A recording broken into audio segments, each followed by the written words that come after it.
नमस्कार, स्वागत है आप सभी का। मैं हूं आपके साथ ऋषु त्यागी। लोकसभा चुनाव से पहले पीएम मोदी ने मास्टर स्ट्रोक चल दिया है। केंद्र की मोदी सरकार ने नागरिकता संशोधन कानून का नोटिफिकेशन जारी कर दिया है। इसके तहत अब 3 पड़ोसी देशों पाकिस्तान, अफगानिस्तान और बांग्लादेश के अल्पसंख्यकों को भारत की नागरिकता मिल सकेगी। इसके लिए उन्हें केंद्र सरकार द्वारा तैयार किए गए ऑनलाइन पोर्टल पर आवेदन करना होगा। देखिए रिपोर्ट।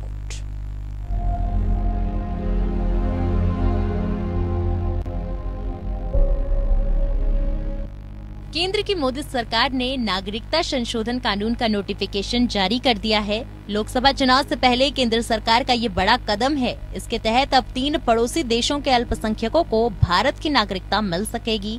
आइए समझते हैं कि क्या है सीएए के प्रावधान, क्या है नागरिकता संशोधन कानून।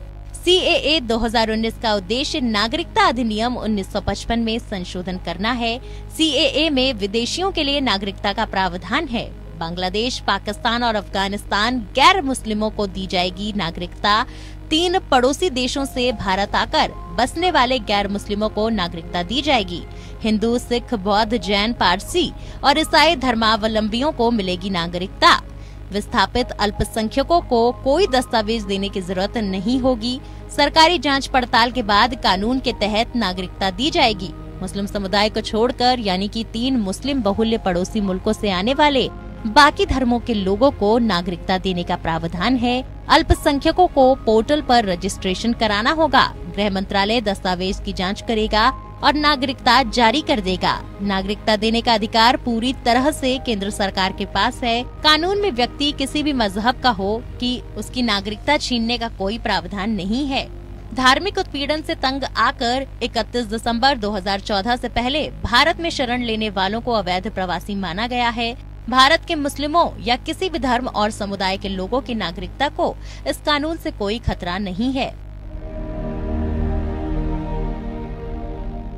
जो भी संकल्प लिया था, एक एक को चुन चुन कर जिस प्रकार से माननीय प्रधानमंत्री जी के नेतृत्व में सारी चीजों को पूरा किया गया है, उसकी एक कड़ी है सीएए, नागरिक संशोधन बिल। मैं गृह मंत्री जी को भी बधाई देना चाहूंगा कि उन्होंने जैसे 370 और 35A को हटाया था, वैसे आज उनकी दृढ़ इच्छा शक्ति ने सीएए को की सूचना को जारी कर दिया। इससे उन प्रताड़ित विदेशी अल्पसंख्यकों को एक राहत की सांस मिलेगी जिनका उत्पीड़न बांग्लादेश, अफगानिस्तान, पाकिस्तान में किया गया। देखिए, जहां तक शहरियत तरमीमी कानून की बात है, एआईयूडीएफ शुरू से इसकी मुखालिफत है। अभी हमको इत्तला मिली है कि वजारत दाखिला कुछ ही देर की बाद इसके कुछ रूल्स तय करेंगे। लेकिन जहां तक एआईयूडीएफ का मानना है, ये भारत का, हिंदुस्तान का कॉन्स्टिट्यूशन का विरुद्ध है। ये हिंदुस्तान का जो सेकुलरिज्म है, इसका विरुद्ध है। हम कभी भी जो शहरियत है, इसको मजहब से तकसीम करना एआईयूडीएफ कभी नहीं मानती। चुनाव के पहले जिन लोगों को वो वादा किए थे कि हम नागरिकता देंगे, और जिसको पहले वो गाली देते थे कि वो इलीगल माइग्रेंट है, बांग्लादेशी घुसपैठिया है, ये आरएसएस कहती थी, अब चुनाव के वक्त उनके वोट लेने के लिए वो कहे कि तुमको हम नागरिकता देंगे, लेकिन ऐसे वो नागरिकता दे नहीं सकते। इसलिए रूल्स बना करके वो चुनाव पार कर लेंगे। और एक तरफ कुछ लोगों को कहेंगे हम तुम्हारे नागरिकता को छीन रहे हैं, और कुछ लोगों को कहेंगे हम तुम्हें नागरिकता दे रहे हैं।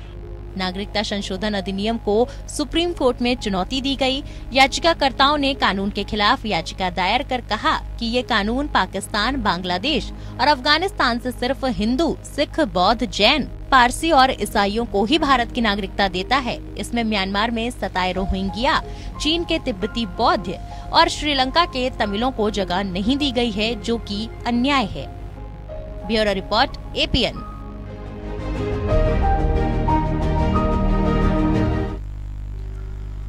तो केंद्रीय गृह मंत्रालय ने नागरिकता संशोधन अधिनियम 2019 यानी CAA के लिए अधिसूचना जारी कर दी है। इसके साथ ही CAA कानून देश भर में लागू हो गया है। CAA को नागरिकता संशोधन कानून कहा जाता है और इससे पाकिस्तान, बांग्लादेश और अफगानिस्तान से आए गैर मुस्लिम शरणार्थियों को नागरिकता मिलने का जो रास्ता है अब वो साफ हो गया है। इसी को लेकर करेंगे हम चर्चा। कई विशेष अतिथि पैनल में हमारे साथ जुड़ चुके हैं। सबसे पहले उनका परिचय आपके साथ करा देते हैं। हमारे साथ बीजेपी के प्रवक्ता राकेश पोद्दार जी जुड़ चुके हैं। बहुत स्वागत है राकेश पोद्दार जी आपका। हमारे साथ कांग्रेस के नेता रतन तिवारी जी जुड़ चुके हैं। आपका भी स्वागत तिवारी जी।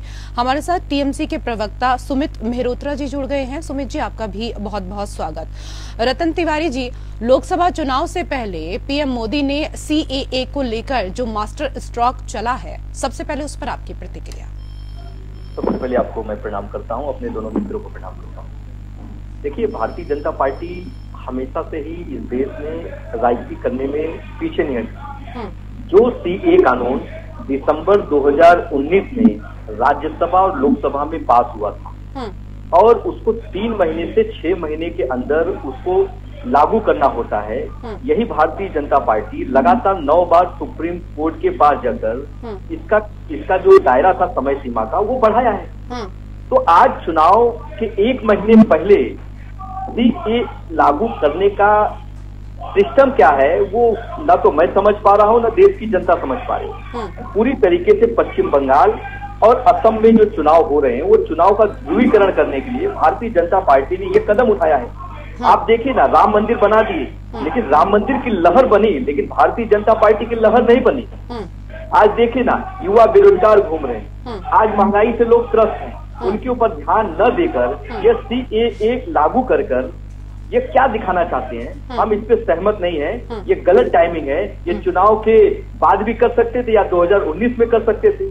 ये 4 साल 3 महीने तक ये क्या करते रहे, इसका जवाब हम चाहते हैं। ठीक है, आप कह रहे हैं कि आप इससे सहमत नहीं है सर, लेकिन एक बात बताइए, पड़ोसी देशों से भारत आकर बसने वाले गैर मुस्लिमों को नागरिकता दी जाएगी। हिंदू, सिख, बौद्ध, जैन, पारसी और ईसाई धर्मावलंबियों को नागरिकता मिलेगी। मुस्लिम समुदाय को छोड़कर 3 मुस्लिम बहुल पड़ोसी मुल्कों से आने वाले बाकी धर्मों के लोगों को नागरिकता देने का CAA में जो प्रावधान है उसको लेकर कुछ लोग प्रशंसा कर रहे हैं तो कुछ लोग आप ही की तरह विरोध भी कर रहे हैं। AIMIM अध्यक्ष कह रहे हैं कि सताए गए किसी भी व्यक्ति को शरण दें, लेकिन नागरिकता धर्म या राष्ट्रीयता के आधार पर आधारित नहीं होनी चाहिए। देखिए, हम इसका विरोध टाइमिंग पे कर रहे हैं। आप देखिए ना, आप लोगों को भारत में ला रहे हैं, बहुत अच्छी बात है। आप लाइए, जो अल्पसंख्यक लोग हैं उसे आप भारत में ला रहे हैं, अच्छी बात है। लेकिन जो भारत में रह रहे हैं, जो गरीबी की जिंदगी जी रहे हैं, जो महंगाई की मार झेल रहे हैं, जो युवा सड़कों पे रोजगार मांग रहे हैं, किसान जो सड़कों पे आंदोलन कर रहे हैं, उनका क्या? सरकार उनके ऊपर ध्यान कब देगी?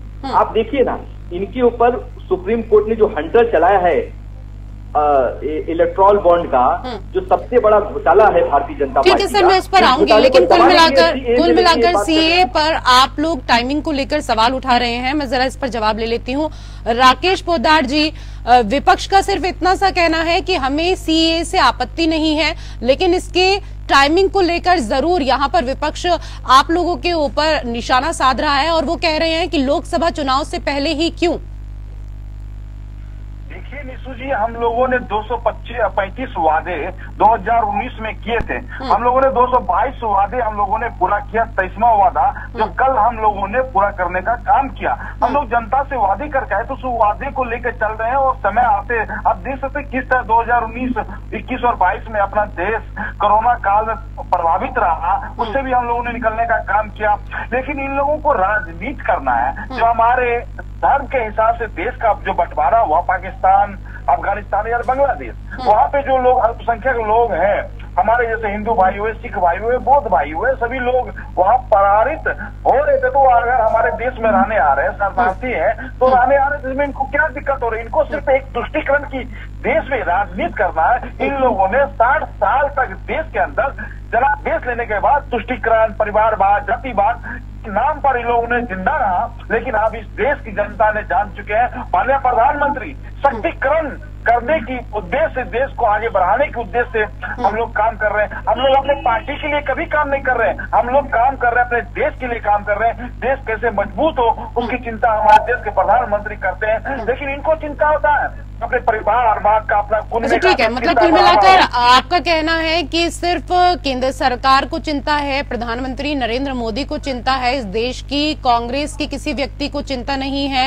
ना ही विपक्ष की अन्य पार्टियों को इस देश की चिंता है। मैं वापस से आऊंगी राकेश पोद्दार जी आपके पास, लेकिन सुमित मेहरोत्रा जी, ममता दीदी कह रही हैं मैं बंगाल में CAA लागू नहीं होने दूंगी। आप लोगों की क्या कुछ आपत्तियां हैं सर, और आप लोग क्यों CAA को लेकर सवाल उठा रहे हैं? जैसे हमारे अभी कांग्रेस के प्रवक्ता साहब ने बात करी, मैं उनकी बात से सहमत हूँ।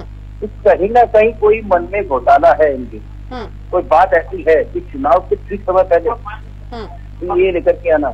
आज 2019 में एक प्रावधान आ गया था, 2019 के बाद आपको पूरा भरपूर समय था, आपने तब नहीं करा, पर आपको सिस्टम खराब करना है। केवल बंगाल, असम और जो यहाँ पे आसपास के और स्टेट हैं वहां को लेकर के, बिहार, ये अपने विरोधी दलों को परेशान करने का है। इनको, इनके पास कोई और रोड मैप नहीं है, ना विकास के ऊपर बात करेंगे, ना रोजगार के ऊपर बात करेंगे। क्यों भाई? अरे भाई आपको इतनी ही था, 2011 के बाद से जातीय जनगणना नहीं हुई, जातीय जनगणना कराइए ना हिंदुस्तान के अंदर, क्यों नहीं करा रहे हैं आप CAA लेकर के आ रहे हैं, NRC लेकर के आ रहा है। कि केवल देश को गुमराह करने वाली बातें हो रही है। ठीक है सर, आप कह रहे हैं कि देश को गुमराह करने वाली बात हो रही है सर, लेकिन मुझे एक चीज बताइए, आपको लाखों बांग्लादेशी और रोहिंग्या स्वीकार हैं, लेकिन कुछ हजार प्रताड़ित हिंदू नहीं, पाकिस्तान और बांग्लादेश में रहने वाले हिंदुओं का क्या दोष है सर? एक राजनीतिक समझौते से जो अपने ही घर में दोयम हो गए और उनका देश इस्लामी बन गया, उनकी जिम्मेदारी भारत नहीं लेगा तो सर और कौन लेगा? बिल्कुल आप करिए, काम करिए, देश के लिए काम करिए, तो देश के हित के लिए काम करिए, देश को तोड़ने वाले काम ना करिए। तो इससे देश कैसे टूट रहा है सर, वो बताइए ना, समझाइए जरा। देखिए, अमन बना रहे, भाईचारा बना रहे। आज आप मुझे बताइए, हर समय आप हिंदू मुसलमानों की बातें करते रहती हैं कि हमें मुसलमानों से बहुत ज्यादा परेशानी हो रही है। अरे तो आप एक कानून लेकर के आइए ना, ये कह दीजिए हम हिंदू राष्ट्र घोषित कर रहे हैं, मुसलमानों को हमें कोई वोट नहीं चाहिए, हमें कोई वो नहीं चाहिए, इनका समर्थन नहीं चाहिए। क्यों आप ले लेते हैं?